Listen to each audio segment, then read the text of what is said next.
When I was 4, I attended my first Fridays for Future climate rally. I vowed to stop flying. When I was 9, I started a climate YouTube channel. I became mostly vegan. When I was 10, I went to Montreal to COP15 to be a voice for kids.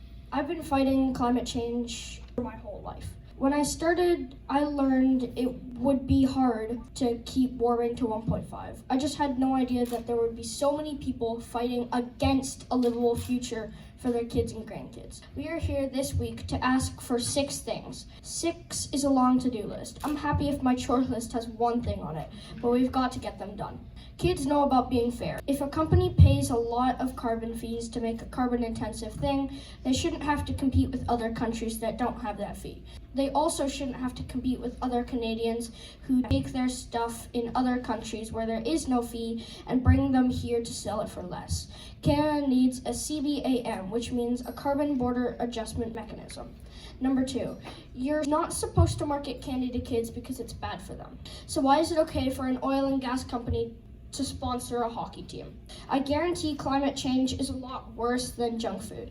We need to combat greenwashing about climate change and support Bill C-372 to ban the promotion of fossil fuels in advertising. Number 3, I think people still don't get that carbon tax goes straight back to Canadians, not the government. I know people say how expensive everything is getting, but it's not because of carbon tax. It might be an oil and gas price fixing thing, and it's called fossilflation. The best way to tackle inflation is to fight climate change. If people think things are expensive now, they're definitely not gonna like it if we don't make changes. Just one thing, can we please get the money designated for small and medium businesses, municipalities, universities, schools, hospitals, indigenous communities to people faster? Number 4, natural gas sounds great, but too many people don't know it's 80 times more warming to the planet than CO2 short term. It's responsible for 25% of our current temperature increase. I've been talking at Queen's Park in Ontario for a year now about stopping the plans to use methane for electricity. We need to make natural gas, which should be called methane or fossil gas, part of the Greenhouse Gas Pollution Pricing Act so that fossil electricity companies don't have to pay the full carbon price on all the methane that they use. Using methane just doesn't make sense. Wind and solar technologies are cheaper. We need to remove fossil fuels from Canada's electricity grid. Number 5, we can't just keep doing what we're doing and pretend carbon capture will magic away all our troubles. We need regulations for a cap on oil and gas emissions to be in place by the end of this year.